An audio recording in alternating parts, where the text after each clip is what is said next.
Bien chicos, ahora vamos a empezar con esta nueva clase, la clase número 11 del curso de literatura. Ahora vamos con la segunda parte del Renacimiento Europeo. Si ustedes recuerdan, en la clase anterior sobre este tema hablamos de la definición de este movimiento literario, hablamos de algunos representantes y de algunas obras de sus respectivos autores. Bien, y de los cuales, si ustedes recuerdan, que sobresalía más el escritor William Shakespeare, del cual vamos a hablar justamente hoy, precisamente de su obra tal vez más reconocida, que es Romeo y Julieta. Bien, entonces aquí, primero y principal, tenemos algunas características de la obra, que como son, primero, el autor, que obviamente ustedes ya lo conocen, que es William Shakespeare, el género, que es dramático, recuerden, esto es un drama, su especie es tragedia, recuerden que el drama puede ser tragedia, comedia o drama, bien. Entonces, aquí tendríamos luego el tema central, que esto es importante. ¿Por qué? Porque el tema central es el amor apasionado de dos jóvenes. De quien precisamente que los nombres ya en el título nada más ya se ven, pues. Y tienen la estructura, bien, como es un drama, es el género dramático, va a estar conformado por cierta cantidad de actos. En este caso, su estructura va a estar conformada por 5 actos. Bien, Romeo y Julieta conformada por 5 actos. Y luego tendríamos al final que está basada en el cuento amantes que murieron, el uno de veneno y el otro de tristeza, del escritor Barlow. Profe, ¿eso qué quiere decir? ¿Que William Shakespeare se copió de un cuento ya conocido? Sí, así es. Esta historia no fue inventada por William Shakespeare. Prácticamente se ideó en este cuento de este autor, Bandello, que también era un escritor de más o menos la época de William Shakespeare. Entonces, por eso se dice que está basada en este cuento. Claro, este es un cuento pequeño, y William Shakespeare se encargó de extenderlo un poco más para tenerlo en una obra. Ahora, primero vamos a hablar de los personajes, porque aquí puede haber un poco de confusión porque existen dos familias, que bueno, ya les voy a explicar. Las dos grandes familias que van a existir en esta obra son los Montesco y los Capuleto. ¿Bien? Para suerte de las personas que no les gusta memorizarse los nombres, los padres de los Montesco y los Capuleto no los nombran, no tienen nombre propio en la obra. Simplemente se les llama señor y señora Capuleto, en el caso de la familia Capuleto, y el señor y la señora Montesco. Nada más. Los que ya tienen nombres propios ya son, por ejemplo, los hijos. Romeo, que es el hijo de los Montesco, y Julieta, que es la hija de los Capuleto. Bien, eran hijos de distintas familias. Y luego tenemos a dos personajes que también van a ser importantes en la obra, porque también se van a hablar de ellos. Uno es Benvolio, por parte de los Montesco, que es primo de Romeo, y tenemos a Teobaldo Capuleto, que es primo también de Julieta, ¿bien? En la familia de los Capuleto. Y tenemos dos personajes adicionales. Primero a Mercucio, que es mejor amigo de Romeo, es su pataza de Romeo, y a Fray Lorenzo, que es un sacerdote de Romeo y Julieta. Esto de consejero se podría interpretar como que es el alcahuete en realidad de ellos dos. Y ahorita vamos a ver precisamente por qué. En el resumen de la obra que tenemos aquí. Bien, vamos a empezar con este resumen. Les voy a indicar cómo empieza. Bien, todo esto empieza en la ciudad de Verona. Así se llama la ciudad donde viven los Montesco y los Capuleto, en los cuales existen dos familias rivales que mantienen un rencor antiguo. Bien, no se especifica por qué se tienen rencor estas dos familias, ¿sí? Tienen una pelea entre ellos de muy antiguo, muy antiguo. Ya a lo largo de los años las familias han sido rivales siempre. Estas dos familias, los Montesco y los Capuleto. Los dos únicos descendientes, ¿eso qué quiere decir? Que son hijos únicos, tanto Romeo como Julieta son hijos únicos. Recuerden, Romeo de parte de los Montesco y Julieta de los Capuleto. Se ven por primera vez en una reunión y se enamoran perdidamente entre ellos dos. Bien, esto va a ir muy acelerado, ¿ya?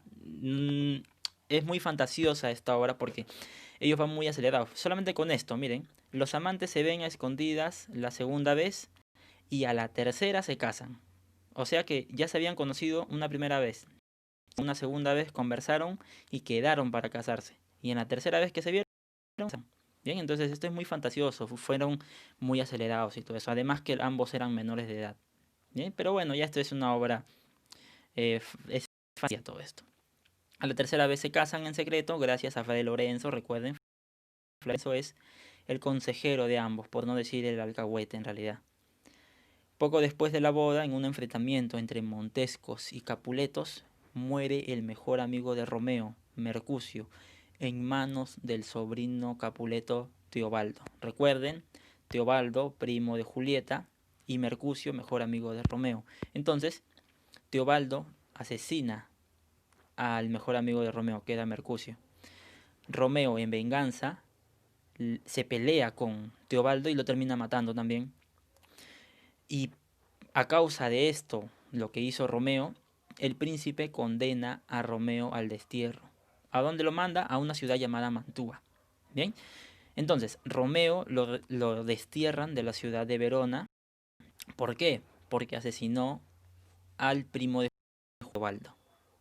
Luego, por otro lado, los padres de Julieta ya están en una boda con otro pretendiente llamado Paris. ¿Sí?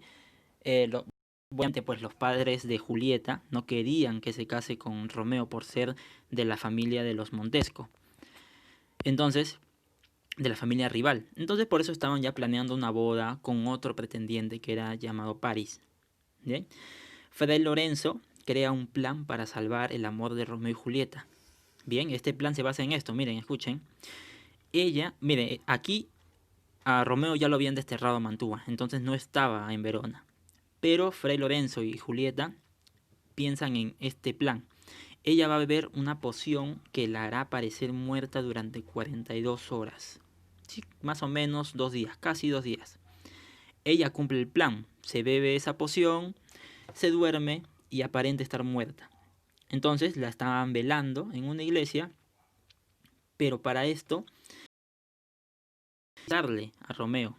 Entonces envía un mensajero. Profe, ¿por qué no lo llamó por teléfono? No había teléfonos en esa época. Entonces, envió un mensajero a Romeo para que le cuente el plan, pues, y sepa.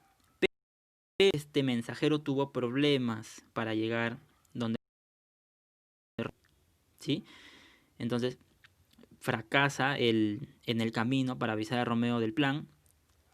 Y Romeo se entera de la supuesta muerte de Julieta mientras que está en esa ciudad de Mantua. Y decide regresar rápidamente a Verona. ¿Por qué? Porque quería morir junto a su amada.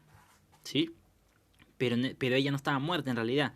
Entonces Romeo llega y la encuentra a Julieta muerta ahí, la estaban velando, ya no había gente ya. ¿Y saben qué hace Romeo? Bebe un veneno. Y justo cuando bebe y se queda dormido, llega Fray Lorenzo corriendo a intentar contarle a Romeo que en realidad Julieta no estaba muerta. Pero ya era muy tarde, Romeo ya se había muerto. Y después de unos momentos de que Romeo bebe el veneno y muere, Julieta despierta. Julieta despierta y Fray Lorenzo le explica la situación, pues el mensajero no llegó a tiempo, que no le pudo contar a Romeo del plan y por eso estaba muerto. Los guardias que llegan ahuyentan al Fray Lorenzo, bien, Fray Lorenzo se va y Julieta se queda ahí con Romeo. ¿Y saben qué hace Julieta? Toma la daga de Romeo y también se suicida. Y así es como termina, así es como termina la vida de ellos dos, de Romeo y Julieta. Muy trágico. Ambos se suicidaron. El final de la obra es cuando se reconcilian las dos familias, ¿bien? Ya se encuentran, Fray Lorenzo les cuenta toda la historia de qué pasó y por qué ambos están muertos. Y entonces ya acuerdan en una reconciliación, los Montesco y los Capuleto. Y así termina la obra. ¿Bien? Entonces ese sería el resumen, muy, muy, muy resumido, porque hay varias cosas que he omitido de esta obra. Bien, entonces en general esa sería la historia de Romeo y Julieta, de William Shakespeare. Y bueno, ya con esto estaríamos terminando la clase. Ya les enviaré unas preguntitas sobre lo que les acabo de narrar aquí. Esto sería todo.